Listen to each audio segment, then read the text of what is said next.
الحمد لله الذي جعل الشمس والقمر بحسبان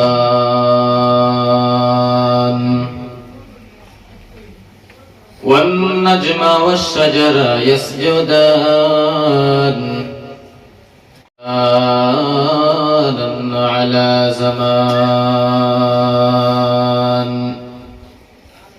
كما فضل مكانا على مكان وإنسانا على إنسان ونشهد أن لا إله إلا الله وحده لا شريك له لا ضد له ولا ند له ولا مثل له ونشهد أن سيدنا وسندنا وحبيب ربنا وطبيبنا وطبيب قلوبنا ومولانا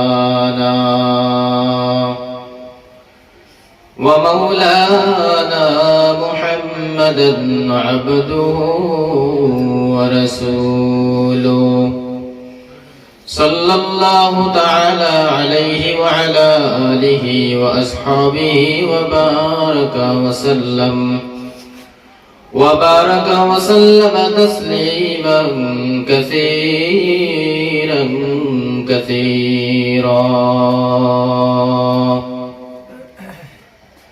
الذي أرسله الله تعالى بالحق بشيرا ونذيرا وداعيا إلى الله بإذنه وسراجا منيرا أما بعد فأعوذ بالله من الشيطان الرجيم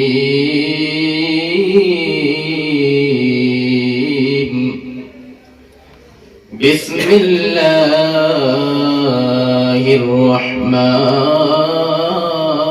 الرحيم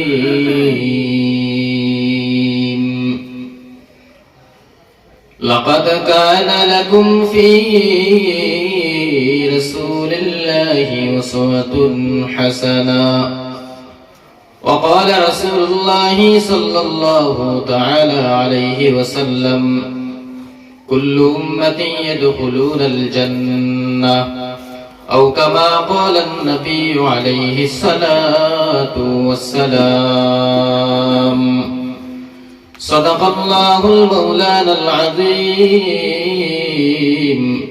وصدق رسوله النبي الأمي الكريم ونحن على ذلك من الشاهدين والذاكرين والشاكرين والحمد لله رب العالمين मैं दूर हूँ मजबूर हूँ ए सैयद आलम मैं दूर हूँ मजबूर हूँ ए सैयद आलम दीदार दिखा दे नहीं आवाज सुना दो दीदार दिखा दे नहीं आवाज सुना दो मैं सूरत यूसुफ को नहीं चाहने वाला मैं सूरत यूसुफ को नहीं चाहने वाला मैं कैस के मानंद नहीं आशिक लैला मैं कैस के मानंद नहीं आशिक लैला मैं आशिक मौला हूँ मेरा इश्क दीवाना मैं आशिक मौला हूँ मेरा इश्क दीवाना ये जुमला जहाँ जिसके तजल्ली से उजाला ये जुमला जहां जिसकी तजल्ली से उजाला, तू दिल में तू आता है समझ में नहीं आता, तू दिल में तू आता है समझ में नहीं आता। बस जान लिया मैं तेरी पहचान यही है, बस जान लिया मैं तेरी पहचान यही है। ला इलाहा इल्लल्लाह, ला इलाहा इल्लल्लाह, ला इलाहा इल्लल्लाह, ला इलाहा इल्लल्लाह, ला इलाहा। मोहब्बत जुरे जुरे ला इलाहा, मुसलमान आवाज़े ला इलाहा, आरो जुरे ला इलाहा इल्लल्लाह, ला इलाहा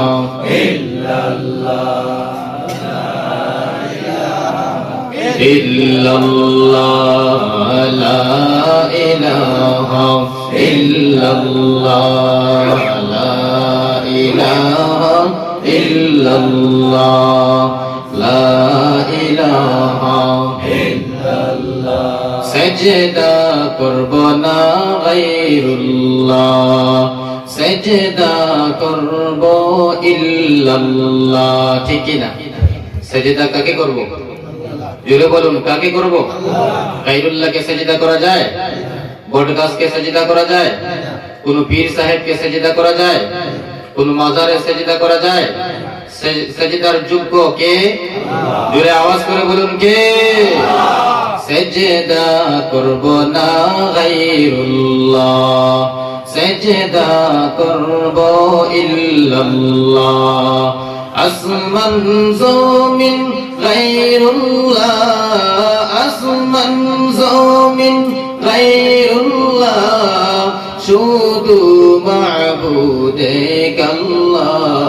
লা ইলাহা ইল্লাল্লাহ, লা ইলাহা ইল্লাল্লাহ। মাশাআল্লাহ, জোরে জোরে লা ইলাহা ইল্লাল্লাহ, লা ইলাহা ইল্লাল্লাহ, লা ইলাহা ইল্লাল্লাহ, লা ইলাহা ইল্লাল্লাহ, লা ইলাহা ইল্লাল্লাহ। আল্লাহ তোমার এই দরবার মাঝে কত জানা অজানা সৃষ্টি আছে, আল্লাহ তোমার এই দরবার মাঝে কত জানা অজানা সৃষ্টি আছে। কেউ নেই তোমার ওই নাম জপে না, কেউ নেই তোমার ওই নাম জপে না, কেউ নেই তোমার নামের তসবিহ পড়ে না। লা ইলাহা ইল্লাল্লাহ, লা ইলাহা ইল্লাল্লাহ, লা ইলাহা ইল্লাল্লাহ, লা ইলাহা ইল্লাল্লাহ, লা ইলাহা ইল্লাল্লাহ, লা ইলাহা ইল্লাল্লাহ, লা ইলাহা ইল্লাল্লাহ, লা ইলাহা ইল্লাল্লাহ, লা ইলাহা ইল্লাল্লাহ, লা ইলাহা ইল্লাল্লাহ, লা ইলাহা ইল্লাল্লাহ। আমার আল্লাহ সারা মাবুদ নাই, নবীজি সারা উপায় নাই। আছে আছে আছে, আল্লাহ ছাড়া কোনো মাবুদ আছে? নবীজি ছাড়া আমাদের কোনো উপায় আছে? আমার আল্লাহ সারা মাবুদ নাই, নবীজি সারা উপায় নাই। এসো হে মুমিন আল্লাহ পাকের জিকির করে করে যাই, বলো লা ইলাহা ইল্লাল্লাহ, লা ইলাহা ইল্লাল্লাহ, লা ইলাহা ইল্লাল্লাহ, লা ইলাহা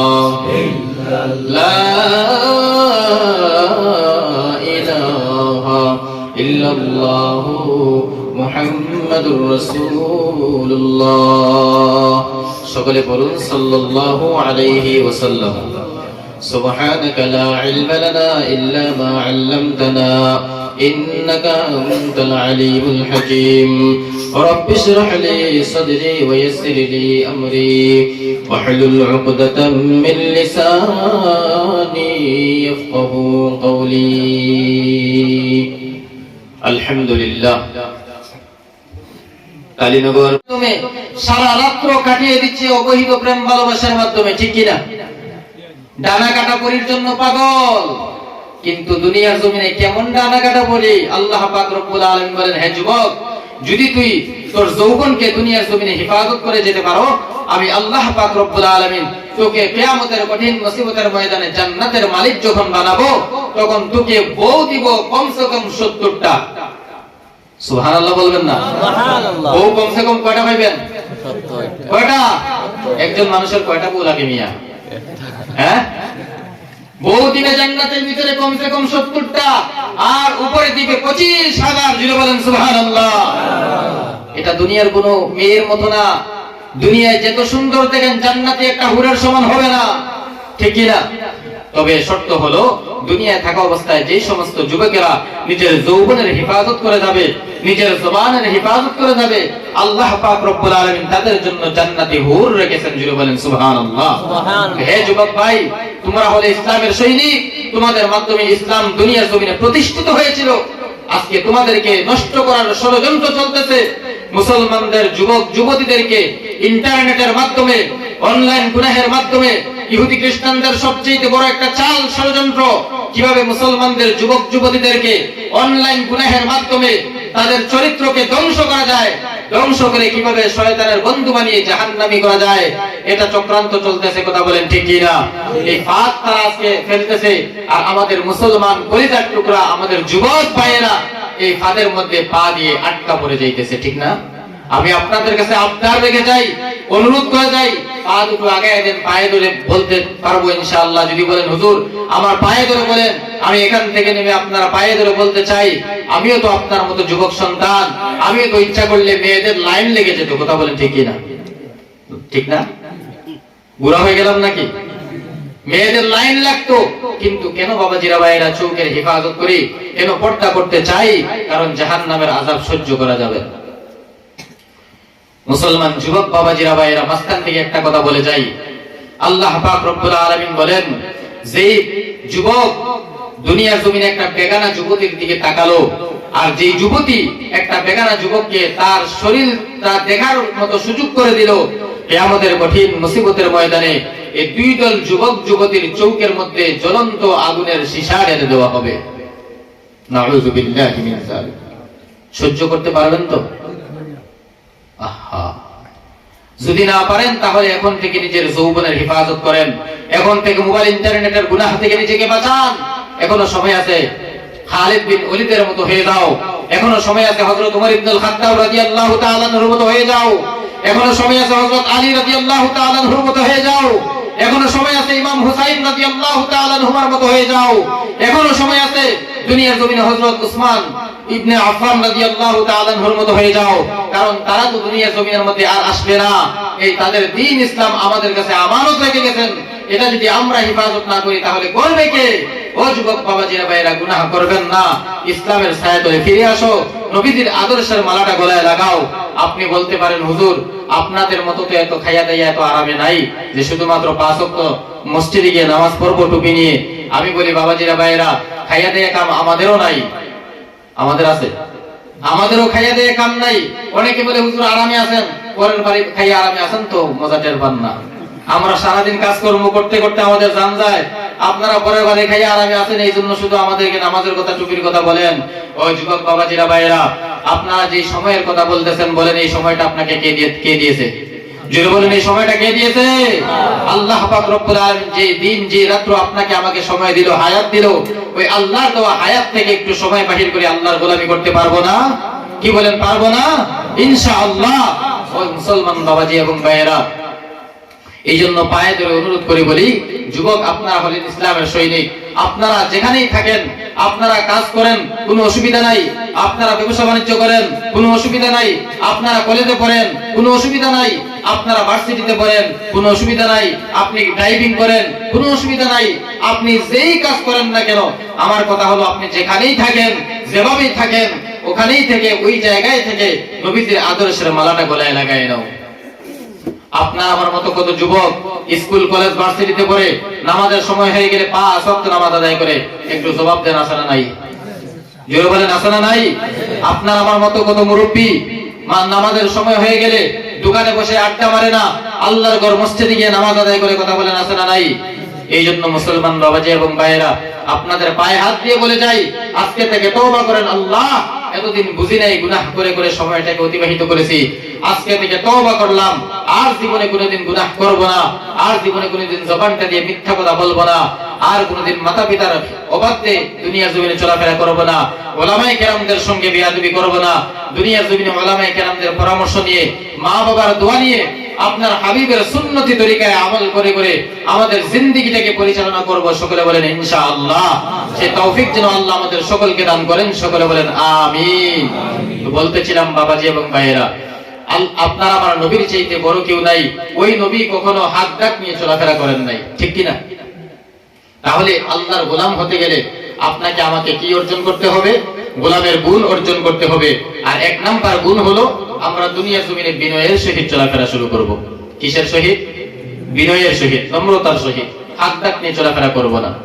আল্লাহ পাক রব্বুল আলামিন বলেন, আমার গোলামের মতো গোলাম হতে গেলে 2 নাম্বার গুণ। আল্লাহ পাক বলেন, ওয়াইদা রব্বুল আলামিন বলেন, হে মুমিন, ওয়াইদা ফাতাবাহুমুল জাহিলুনা ক্বালু সালামা। এ দুনিয়ার ইমানদার বান্দা বান্দীরা, আমার গোলামের মতো গোলাম হতে গেলে 2 নাম্বার গুণ। কোন মানুষ যদি তোমাদেরকে গালি দেয়, তাহলে তোমরা গালির জবাবে পাল্টা গালি দিবে না, বরং আমি আল্লাহ পাক রব্বুল আলামিনের কাছে 2 হাত উঁচু করে দোয়া করবে, মালিক, যে বান্দাটা আমাকে গালি দিল সে বুঝে নাই, তাকে তুমি হিদায়াত নসিব করে দাও। আপনার আমার নবী রাহমাতুল লিল আলামিন, উম্মতের কান্ডারি, রহমতের ভান্ডারী নবী মুহাম্মদুর রাসূলুল্লাহ সাল্লাল্লাহু আলাইহি ওয়াসাল্লাম কে গালি দিয়েছে। নবী পাল্টা কোনো গালি দেয় নাই। নবী কাবা শরীফের গিলাফ ধরে ধরে আল্লাহ পাক রব্বুল আলামিনের কাছে দোয়া করেন, ও মালিক, যেই বান্দাটা আমাকে গালি দিল তাকে তুমি হিদায়াত নসিব করে দাও। একদিন এক ইহুদি আবু বকর সিদ্দিক রাদিয়াল্লাহু তাআলা আনহুর সামনে বসা, আপনার আমার নবীকে এক ইহুদি এসে গালি দিতেছে, শুধু গালি আর গালি, গালি আর গালি। আপনার আমার নবী শুধুমাত্র মুস্কি হাসতেছেন। আবু বকর সিদ্দিক রাদিয়াল্লাহু তাআলা আনহু বলেন, ইয়া রাসূলুল্লাহ, ইয়া হাবিবাল্লাহ, ইহুদি আপনাকে প্রাণ ভরে গালি দিচ্ছে, ইহুদি আপনাকে মনের মতো করে গালি দিতেছে, ইহুদি তার মনের মতো করে আপনাকে ভালো ভালো বড় বড় গালি দিতেছে, কিন্তু আপনি কেন শুধুমাত্র হাসেন, কেন গালির জবাব দেন না?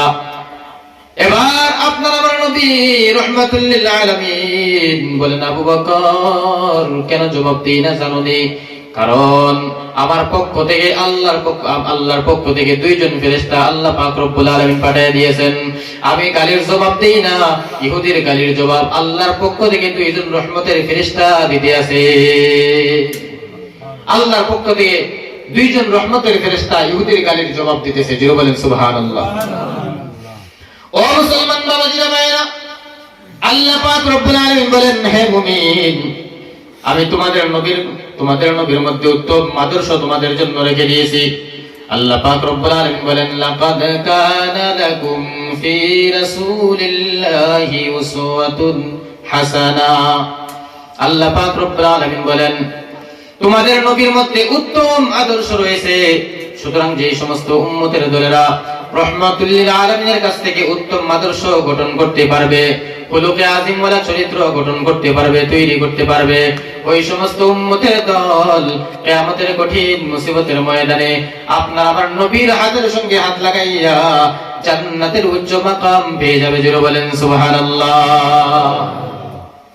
আল্লাহ বলেন তোমাদের নবীর মধ্যে উত্তম আদর্শ রয়েছে, নবী থেকে উত্তম আদর্শ গঠন করো। একজন ইহুদি মহিলা নবী যে রাস্তা দিয়ে চলাফেরা করতেন, নবীদের চলার রাস্তার মধ্যে একজন ইহুদি মহিলা কাটা বিছাইতো। কি বিছাইতো? কাটা। নবীজি যে রাস্তা দিয়ে হাঁটতেন ওই রাস্তার মধ্যে কাটা বিছাইয়ে রাখতো একজন ইহুদি বুড়ি মহিলা। আর নবীজি ওই কাটার মধ্যে যখন পা দিতেন, নবীজির পা মুবারকের মধ্যে যখন কাটাগুলা ঢুকতো, ইহুদি মহিলা দূর থেকে গাছের আড়ালে থেকে ওই কাটা পুতা দেখে কিলকিল করে হাসতে থাকতো, মজা আনয়ন করতো, মজা পাইতো। অনেকদিন পরে নবী রহমাতুল লিল আলামিন, উম্মতের কান্ডারি, রহমতের ভান্ডারী নবী মুহাম্মদুর রাসূলুল্লাহ সাল্লাল্লাহু আলাইহি ওয়াসাল্লাম রাস্তা দিয়ে চলতেছেন। এমন সময় দেখেন রাস্তার মধ্যে কাটা নাই। কি ব্যাপার? প্রতিদিন যে এই ব্যক্তিটা আমার চলার রাস্তার মধ্যে কাটা দিত, আমার পথের মধ্যে কাটা দিত, আজকে কেন কাটা নাই?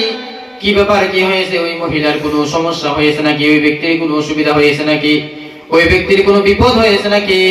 ওই ব্যক্তির খবর নেওয়ার জন্য আপনার আমার নবী রহমাতুল লিল আলামিন ওই ইহুদি বুড়ি মহিলার বাড়ি চলে গেছে। আর আমরা হলে কি বলতাম? আজকে কাটা নাই, মনে হয় এটা মরছে, ভালো হয়েছে, ঠিক না? কিন্তু না, আপনারা আমার নবীর চরিত্র দেখেন, আদর্শ দেখেন, কত সুন্দর। একটা প্রশ্নের জবাব দেন, নবীজি কখনো তরবারির ভয় দেখিয়ে, তরোয়াল দেখাইয়া কাউকে জবরদস্তি করে কলিমা পড়িয়ে মুসলমান বানিয়েছিলেন? সকলকে বলতে হবে, কাউকে জবরদস্তি করে কলিমা পড়ে মুসলমান বানিয়েছিলেন? সকলে উচ্চ আওয়াজে জবাব দেন, কথা বলেন ঠিক কিনা? নবীজি কাউকে জবরদস্তি করে মুসলমান বানায় নাই, বানিয়েছিলেন? নবীজির সুন্দর চাঁদের মতো চেহারা মুবারক দেখে, নবীজির মিষ্টি মধুর বাণী শুনে, নবীজির ব্যবহার দেখে ইহুদিরা কলিমা পড়ে মুসলমান হয়েছে। কথা বলেন ঠিক কিনা? আজকে আমাদের ভারতবর্ষের মধ্যে আজকে হিন্দু ভাইয়েরা মুসলমানদের উপর জবরদস্তি করে মুসলমানদেরকে জয় শ্রীরাম বলায়। কথা বলেন ঠিক কিনা? জোরে আওয়াজ করে বলেন না কেন, ঠিক কিনা? বিড়ালের মতো 100 বছর বাঁচার কোনো দাম নাই, বাঘের মতো একদিন দুনিয়ার জমিনে বাঁচতে চাই। কথা বলেন ঠিক কিনা? আজকে প্রতিবাদ করতেছি না, এই জন্য ওরা আমাদের মাথার উপর চেপে বসেছে, ঠিক না? আমরা কোন ধর্মকে আমরা অসম্মানিত করছি না, কোন ধর্মকে আমরা ছোট করছি না, কোন ধর্মকে আমরা গালিও দিচ্ছি না, কিন্তু আমাদের উপর বিপদ আসলে তো আমরা প্রতিবাদ করতে হবে। কথা বলেন ঠিক কিনা? ইসলাম তো কোন ধর্মের উপর আঘাত করা শিখায় না। ইসলাম আতঙ্কবাদী, জঙ্গিবাদী, টেররিস্ট সাপোর্ট করে না। কথা বলেন ঠিক কিনা? কিন্তু ওরা তো আমাদেরকে বলেই জিহাদি। মুসলমানদেরকে কি বলে? জিহাদি। জিহাদি ছাড়া তো আমাদেরকে আর কিছু বলে না। বলে আমাদেরকেই বলে শুধু জিহাদি। আসলে জিহাদি কি এটা তারা জানে না। জিহাদ মানে কি? জিহাদ মানে হলো অন্যায়ের বিরুদ্ধে প্রতিবাদ। জিহাদ মানে অন্যায়ের বিরুদ্ধে প্রতিবাদ। আপনার উপর আঘাত আসবে, আপনি পাল্টা ওই প্রতিবাদ করাটার নাম হলো জিহাদ। কথা বলেন ঠিক কিনা? কিন্তু আজকে এটা না বুঝার কারণে তারা আমাদেরকে কথার সঙ্গেই আমাদেরকে জিহাদি বলে, আর আমাদেরকে জবরদস্তি করে জয় শ্রীরাম বলানো হয়। আবার মুসলমান বাবাজিরা ভাইয়েরা মনে করতেছে ভারতবর্ষের মধ্যে কিছু কিছু মানুষের উপর আঘাত করে, কিছু কিছু মুসলমানদেরকে হত্যা করে ভারতবর্ষের জমিন থেকে ইসলামটাকে মিটিয়ে দেওয়া যাবে। কিছু কিছু মানুষেরা মনে করতেছে উত্তর প্রদেশের মধ্যে বিভিন্ন জায়গার মধ্যে মুসলমানদের উপর আক্রমণ করে ভারতবর্ষের জমিন থেকে মুসলমানদেরকে শেষ করে দেওয়া যাবে। কিছু কিছু ইহুদি খ্রিস্টানেরা মনে করতেছে শুধুমাত্র ফিলিস্তিনের মুসলমানদের, নিরীহ মুসলমানদের উপর আক্রমণ করে করে মুসলমানদেরকে দুনিয়ার জমিন থেকে শেষ করে দেওয়া যাবে। কিন্তু না না না না না, আল্লাহর কসম একবার, আল্লাহর কসম দুইবার, আল্লাহ পাকের কসম তিনবার, এই দুনিয়ার জমিনে বড় বড় বড় মুনাফিক এবং নাস্তিকেরা ইসলামের আওয়াজ মিটানোর চেষ্টা করেছে। আপনারা বলেন, তারা যে সমস্ত নাস্তিকেরা, বেঈমানেরা ইসলামের আওয়াজটাকে মিটানোর জন্য, বন্ধ করার জন্য চেষ্টা ষড়যন্ত্র করেছে, তারা চিরতরে নিজেরাই বন্ধ হয়ে গেছে। কথা বলেন ঠিক কিনা? তারাই নিজেরা বন্ধ হয়ে গেছে। কিন্তু তারা যখন পারে নাই, বর্তমানে কি এটা সম্ভব হবে? ইসলামের আওয়াজ বন্ধ করার ক্ষমতা কোন বাপের বেটার আছে? যতই অত্যাচার করো, ইসলামের আওয়াজ কমবে না, বরং বাড়বে। কথা বলেন ঠিক কিনা? তো যাই হোক, আমরা নবীজি কখনো জবরদস্তি করে কাউকে মুসলমান বানায় নাই। নবীজির উত্তম আদর্শ দেখে, খুলুকে আজিম ওয়ালা চরিত্র দেখে, নবীজির ব্যবহার দেখে, নবীজির চাঁদের মতো সুন্দর চেহারা মুবারক দেখে ইহুদিরা কলিমা পড়ে মুসলমান হয়ে গেছে। তো নবীজি বলতেছেন, আজকে তো আমার চলার পথে কাঁটা নেই। প্রতিদিন যেই ব্যক্তিটা কাঁটা বিছাইতো, আজকে ওই ব্যক্তির কাঁটা দেয় নাই কেন? কি হয়েছে? ওই ব্যক্তির খবর নেওয়ার জন্য ওই বুড়ি মহিলার বাড়িতে চলে গেছে।